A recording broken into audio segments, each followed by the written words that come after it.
Hey, Sally, it's so nice to see you. Hey, how are you? Good to see you. I'm great.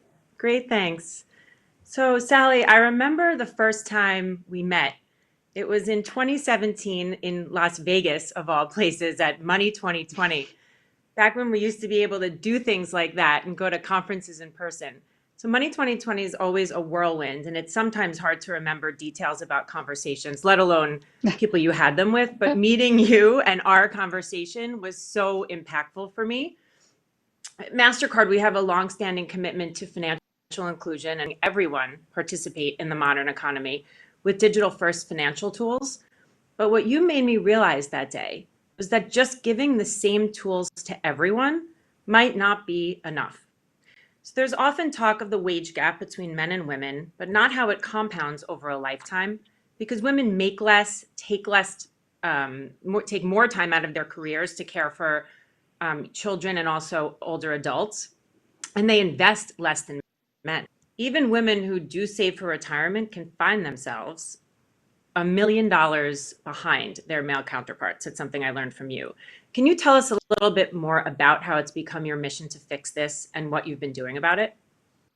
Yeah, well, thank you. I remember that too. And I remember just a zillion people all over the place back when we were able to do that. And it was such a pleasure to meet you and to be involved with MasterCard. Um, so we start off with the Alavest mission is to get more money in the hands of women. And the reason for that is, first of all, it's great for the women themselves. In the United America, money is women's number one source of stress, and taking action around it is the number one driver of their confidence in their future. So at the micro level, the woman level, it makes a lot of sense. And at the macro level, I love to say, I don't know of anything bad that happens when women have more. The economy grows, society is fairer, nonprofits actually benefit because women give away a larger percent of their wealth, the families benefit. So it really is a win win win. And, the whole industry in the United States, where, let's face it, 99% of investment dollars are managed at companies owned by white men. In the United States of America, we as an industry for so long have taken the point of view of here's what we do, ladies, now change your behavior. And that what we do must be the right thing to do because look at all these men who are using our products and services. So, therefore, it's the right offering. And now I'm going to write a newsletter in which I'm going to tell you to change your behavior. Oh, by the way, at the same time, I'm going to say if you aren't using our products, you must be risk averse. And that's in the US. We hear often women are risk averse. And in fact, our society tends to send messages like that to women that we're not as good at math as men are, although the research shows we are, that we're not as good investors as men are, although the research shows we're better, that money is a topic of sort of shame. There's no amount of money a woman earns today that she doesn't feel in the United States sort of ashamed of. It's too much. And then she's going to feel bad to her friends, or it's too little, and her parents spent all that money to educate her. And so, whereas for men today, when you say the word money in the United States, the words mine for them are power, strength, and independence. For women, it's loneliness, isolation, and uncertainty because of these societal messages. And that ladders its way up to an industry that is mostly populated by men, have built an industry that does a great job for men and have blamed women for not using their products. And Elavest was really the first that said, maybe let's not try to change women. Ooh, maybe let's build a company completely around what will motivate them and to provide them the products, the services, the education, sort of a financial wellness offering that will engage them just the way they are. So I remember the last recession not very fondly. I was kind of squarely in the middle of it. At least I thought I was squarely in the middle of it until I sort of realized that you actually had the front row seat because you were CEO of Smith Barney, which is Citigroup's wealth management division. And so I've heard you speak recently about how that recession we went through, in 2008, 2009, sort of, et cetera, is sort of vastly different from this recession. Hmm. Can you tell us a little bit about that and about why? Well, yes, and I love to say that these wrinkles here are from 2007, and these are from 2008. And I think the whole thing happening in my neck right now, Sherry, is from this downturn. So this one, every downturn is the same, and every downturn is very different. And this one was really, characterized by its swiftness, and that we went back in the spring from bull market to bear market in record time. It was also characterized by the fact that it was accompanied, of course, by a pandemic. And that's why it was so swift, because there was this concern. It wasn't just, oh my gosh, look at what's going on in the markets, but there was then this concern worried about my health, my family's health, my employees' health, which compounded and made it so much worse. The one positive, and in the United States, we really are so busy being so frustrated and angry with DC that we frankly give them no credit for when they do the things right. So I'll just give them a little bit of credit, which is the policymakers moved at really rapid speed. And what people don't remember, Sherry, about we all talk about '08. If you, as you and I were in the industry in '07, that thing was a tsunami coming at you starting in the spring of '07. Through the summer, the money funds Mhm. were threatening to break the buck. Nobody remembers this. And then all of a sudden it's, oh, Bear Stearns went under and Lehman went under and all this happened in '08. No, no, no, '07. And the policymakers were very slow. The policymakers were very swift this time, and there was bipartisan agreement, not without the typical bickering, but there was bipartisan agreement. Now, we sit here today, of course, with a record recovery in the stock market, which is now feeling a little bit shaky because the policymakers, there's the concern about how quickly they would move. But I'd say we sit here in the US today, the stock market is telling us things are getting better fast. The bond markets are telling us things are going to be weak. And I have to Mhm. tell you, if you ask the question, who's smarter, the stock market or the bond market, the answer is typically the bond market. Usually, yeah. Oh, that's true. And so how did, I'll just ask you, you've been talking about something called the She Session, Hmm. which Yeah. I'd love for you to sort of talk a little bit about and tell everyone about why is this recession affecting women so much, sort of more profoundly and so much differently? Yeah. Yeah. And I'm absolutely sick over this. And we are spending 120% of our time at Alavest thinking about this and looking for solution to provide for it. So let's start. You started talking about the gender pay gap, which everybody talks about. Google it. There are literally tens of millions of results that come out. So that's how much a woman earns in comparison to a man. In the United States, it's 82 cents to a man's dollar, moving slowly in the right direction before the pandemic. The one we never talk about is the gender wealth gap. That's how much she keeps. It's 32 cents to a man's dollar, a penny for Black women, a penny for brown women. It's been moving in the wrong direction. The difference between those two, to your point, is compounding. This is how much she brings in. This is her not spending as much time in the workforce. This is her paying more, spending more on her children than he does. This is her not investing, having more credit card debt outstanding, having more student loan debt outstanding, not owning as much real estate. And that gap, that how much she keeps, we worry about and work to attack. During the pandemic, women have lost their jobs at a greater rate than men have. They're more in the service industries, and so the waitresses, the hotel people, women disproportionately hold those jobs and have lost them. Women are dropping out of the workforce at a greater rate because of childcare responsibilities. Women who are able to work from home, who are privileged enough to work from home, have been losing productivity. You keep reading the stories in the US from the men. I'm finding so much more productivity. I'm exercising so much more. I get so much more done without my commute. And women are like, two kids hanging off of me. I can't breathe right now. And You so should have seen women me are losing yesterday. productivity. Yeah. Oh, I mean, it's this opportunity My to nanny even needed the out day off the and it was like a total disaster.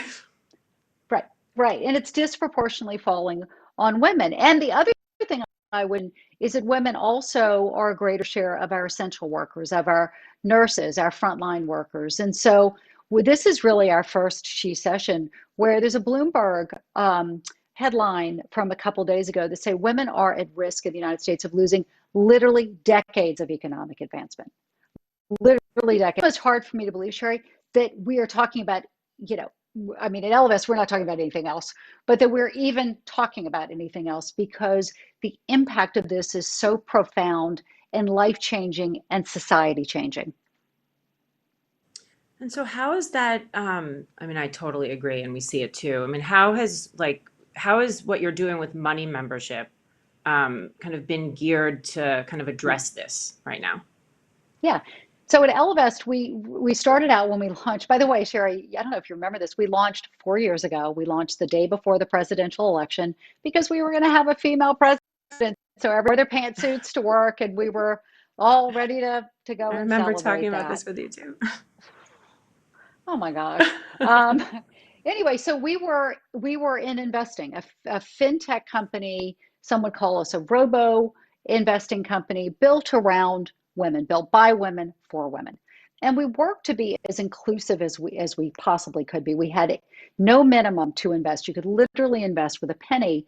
And one reason we didn't have a minimum, one, technology enabled us to be profitable at a much lower investment size. But the second reason, quite frankly, Sherry, to be a little bit sparky, if I could, is that minimums are by their nature sexist and racist. If it's white men who have the most money, then it's white men who are able to invest and get the returns that have historically been available. Rounding into this year, we were getting so much demand in our community from women for, could you help me pay off, how do I pay off my student loan debt? In what order do I pay off debt? How much of an emergency fund do I need? And then we went into the pandemic and we opened up and said, we will answer any money question any woman has. We will stay up all night. We will work all weekend. Whatever you got, throw it at us. And of course, we got thousands of questions. And at that point, we said we need to broaden out what we do even further because we're the only ones who are doing it in this way. And so, of course, we partner with MasterCard to bring out a debit card, savings accounts as well as learning and coaching. And really, the idea is to surround her. We don't even think of ourselves anymore of a financial services company or financial product company.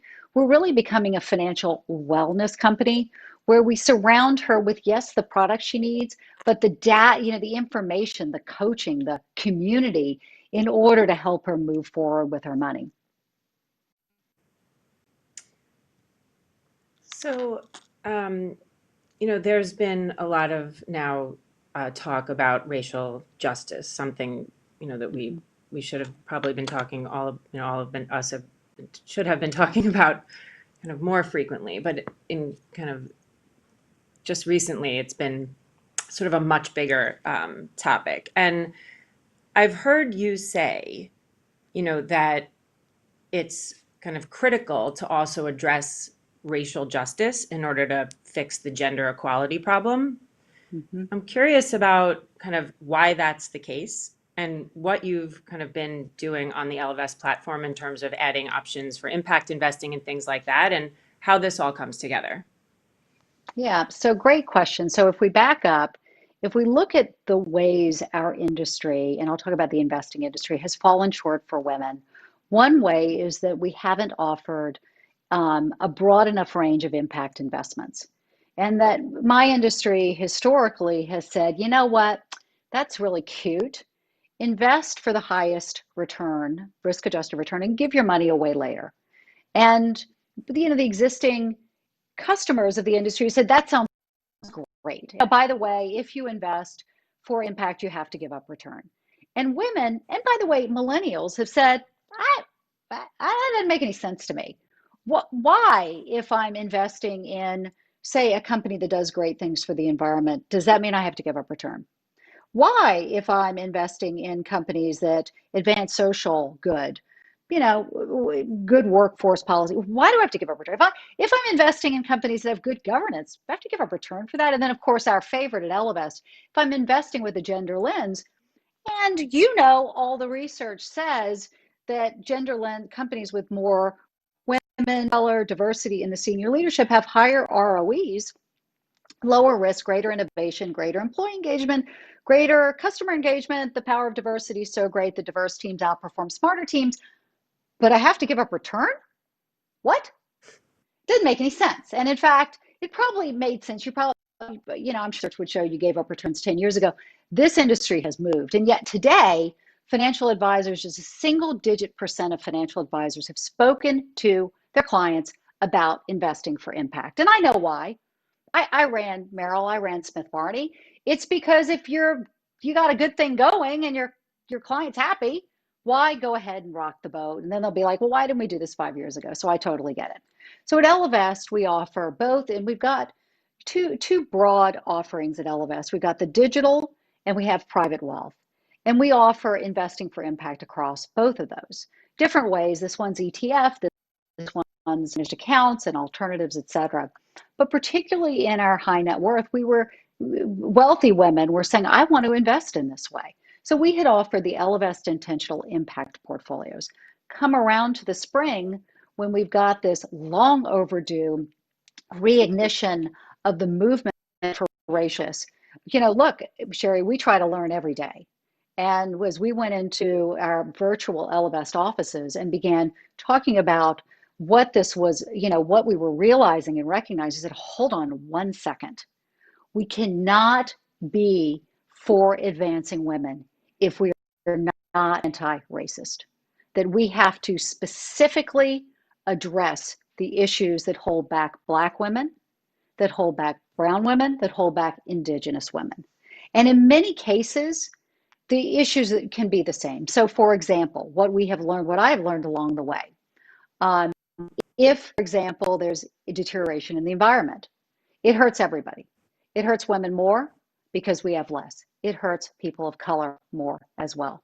Product safety issues, data security, data privacy issue, hurt everybody, hurt women more, hurt people of color more. And so as we looked at this, we said, what's interesting is things that are tough can hurt groups who have less wealth more. Let's also add the private prison ecosystem as one that we don't want our money or our clients' money in, because those specifically hold back Black women. And we don't want to invest in companies that profit from that, now the issue with all of this is when you live in a country that has systemic racism, that has systemic sexism. It's hard to divest, you can't divest from everything.